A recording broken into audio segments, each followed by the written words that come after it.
gentleman to my left is Dan Hawkins from the darkness. Should we make some noise first off, just to see her? Disclaimer, it's really loud, so if you get tinnitus or you're worried about tinnitus, put some fingers in your ears or use earplugs. This is not going to be my fault, okay? This is his fault, and Marshall. There are earplugs by the sound desk, seriously.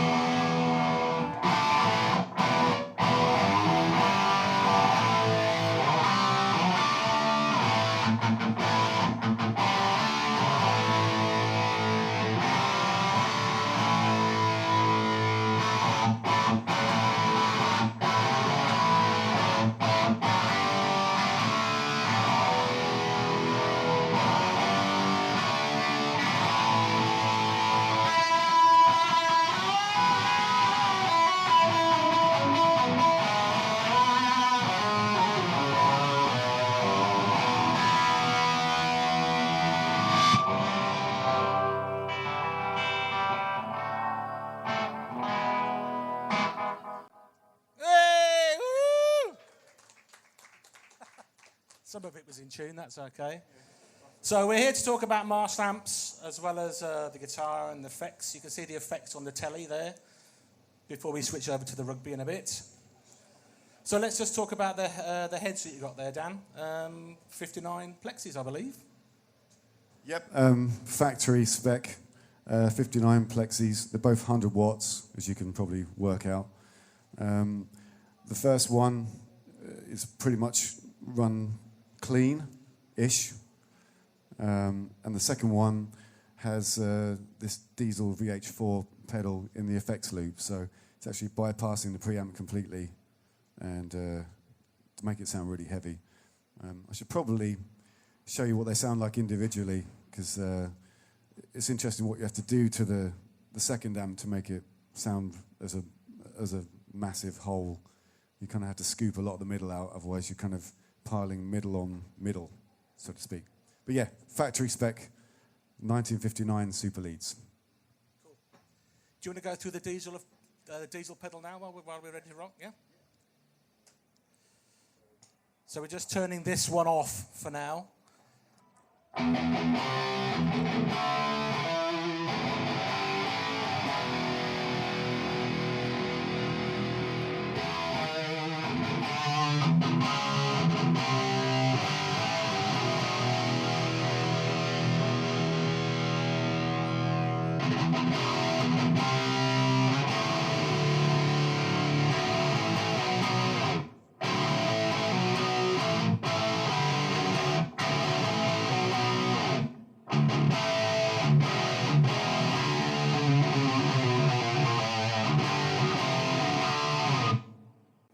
And should we just compare that to the sound of one without the pedal, just so people know what's going on?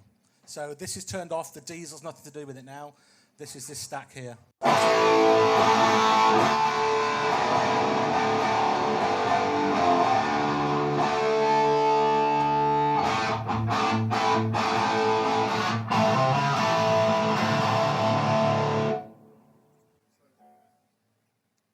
Basically, one's kind of barking at you, and one's basically unhappy face, and the other one's happy face, EQ-wise. So, yeah, it's quite scooped out. Because on its own, the kind of preamp and the thing in this diesel, the mid-range is actually really good on the VH4.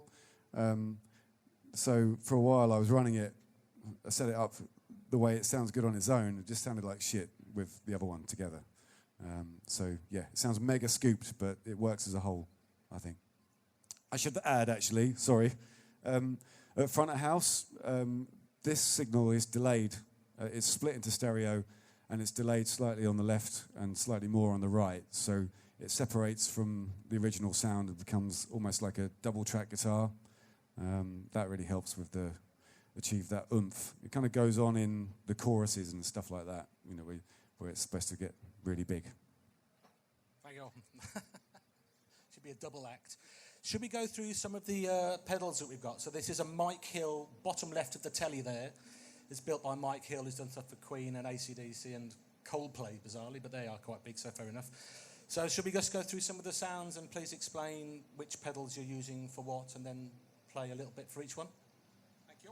Yeah, so, I mean, initially, thanks, Softy, it kind of makes up for long lead length because I'm not keen on wireless systems at all.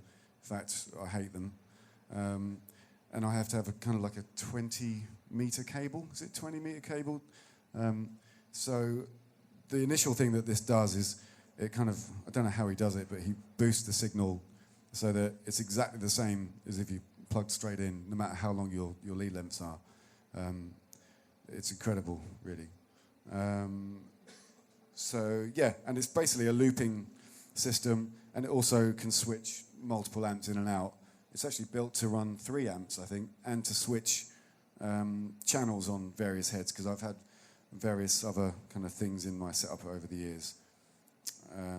So the initial thing is just clean, so that the main sound is just clean directly to normally 2 of these cabs. And then dirty, which is this channel here, that activates one of these TS9s. Again, it's just a stock TS9. It is a TS9, right? No. Oh, the Schaefer on that one. Sorry, yes, the next one. You should be doing this. Yeah, so the dirty channel is the Schaefer replica, which just basically takes my clean sound and gives it a bit more oomph. I'll demonstrate. Before we do that, it's worth mentioning with the Schaefer replica, which is the Back in Black sound, really. Angus Young, when he was recording Back in Black, I wasn't there, but he was. Didn't like the sound. He used a Schaefer Vega wireless system, and Mutt Langer, who was the producer, went, "That's the sound." And Angus went, "Great, mate," and did Back in Black. So it's a sound that everybody knows. And this is what it sounds like.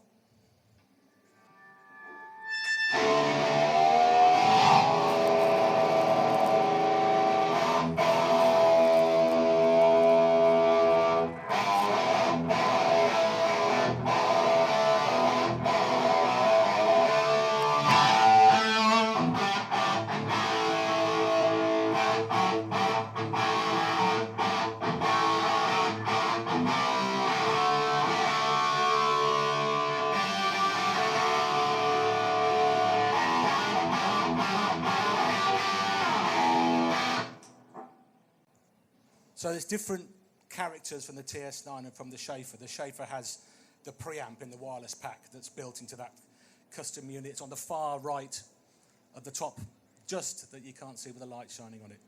But everybody can buy one. They're available for everybody.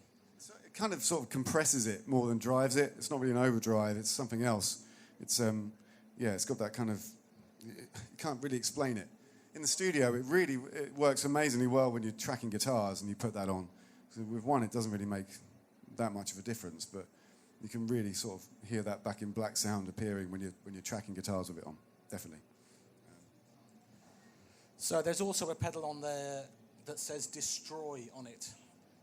So according to my notes, I've never heard of it. The Demi Ever Shoegazer, which is Devi. I'm sorry, I've written Demi, so that was incorrect. It's got 2 different types of fuzzes in it that this guy makes. One's called the Torn Speaker, and the other one's called the Sodomizer. So let's not do the second one. So just give us an idea of what that sounds like, please, Dan. That's not it yet.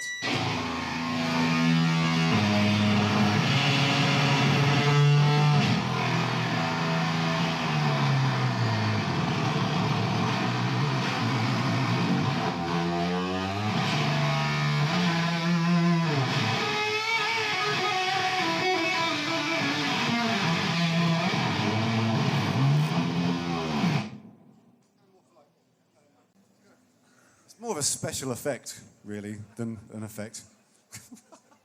It's got a hell of a rumble, isn't it? So that's used for ballads, I should think. Solos mainly. So there's a couple of delays on there as well. Should we do something with those?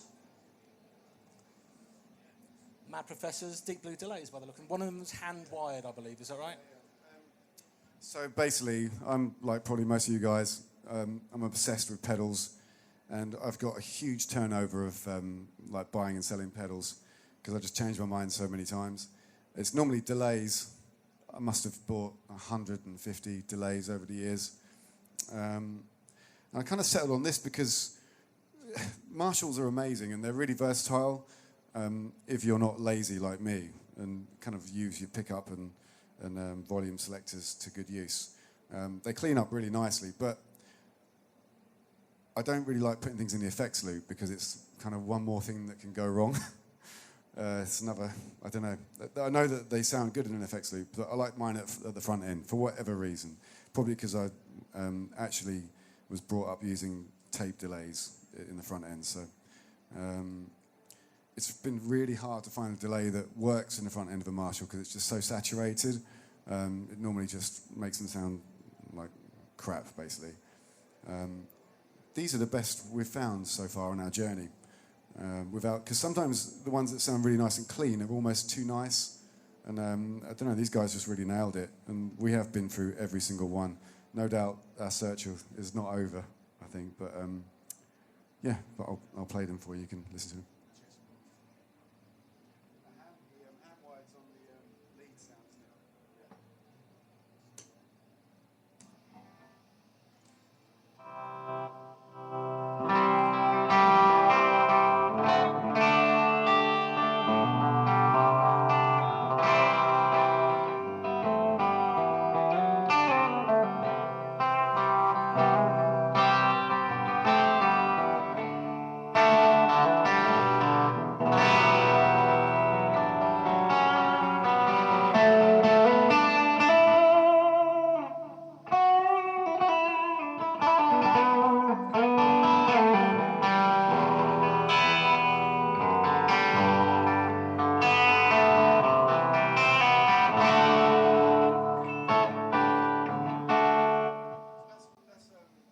That's just a Mad Professor Deep Blue delay, bog standard, factory standard. And then I've got one on the lead, which, mind your ears. Probably won't be able to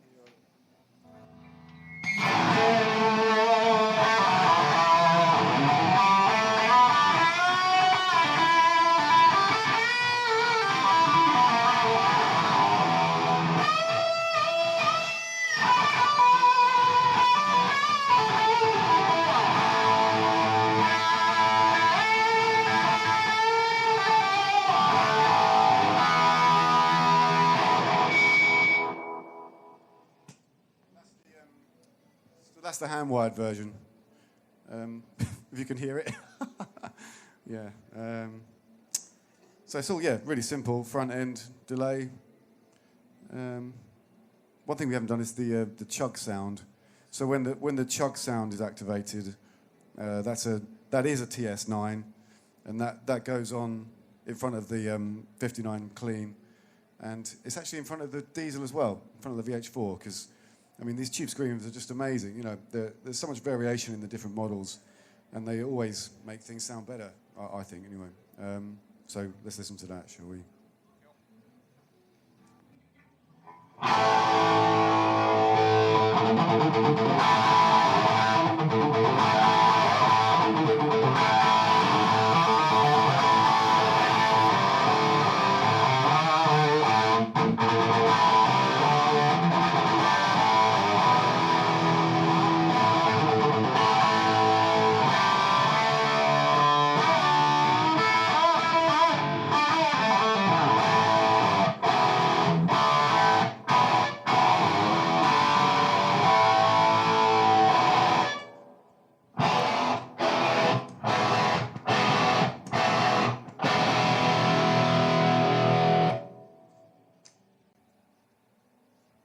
So that's what that does. Kind of like tightens up the bottom end and just gives it a juicy kind of old school sort of hard rock edge, I think. Yeah. Bog standard as well. Nothing special. And and you use the capo a lot. Do you want to do? Should we do something like that? Yeah, but it always sounds good. So do you use like capos for like songwriting back in the day, or what do you use them for? Well, basically, we kind of, when we write songs, we kind of change the key so that it fits Justin's voice. So we'll move it. So every one of our songs we go through to find the best key, and so it ends up with me playing in weird places and with weird tunings and sometimes with capos. But yeah, I thought I'd put the capo on because I want to demonstrate how nice a Marshall can sound. I know it's mega loud, but in perspective, when there's a band playing, it'll make sense, I think. But they are lovely, clean amps as well. They clean right up, as I shall demonstrate.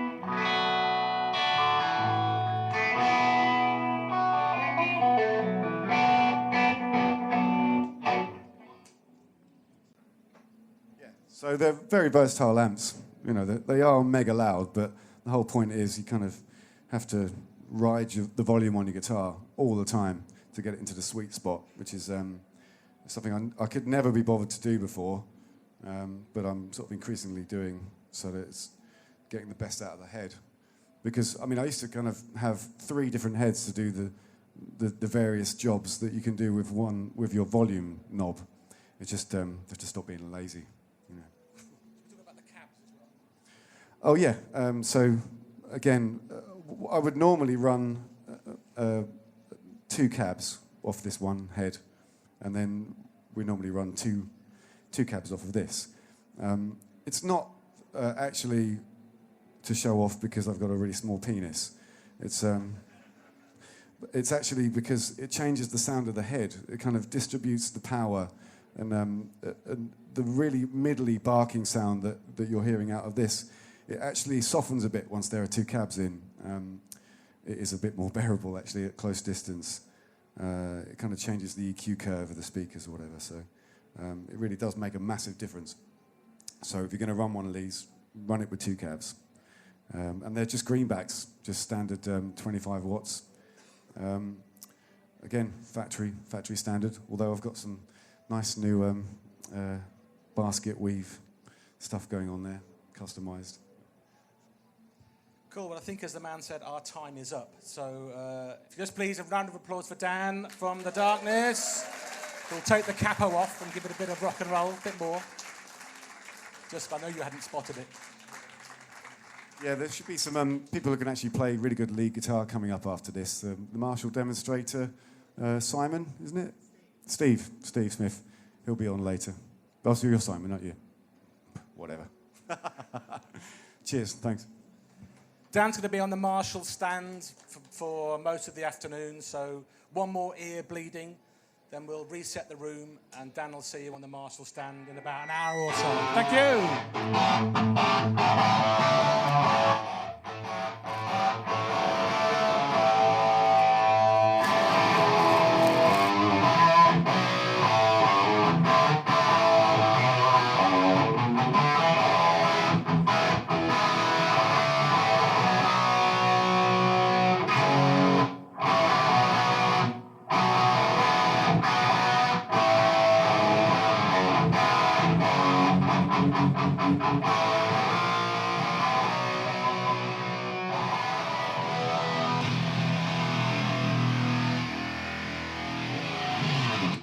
Dan Hawkins!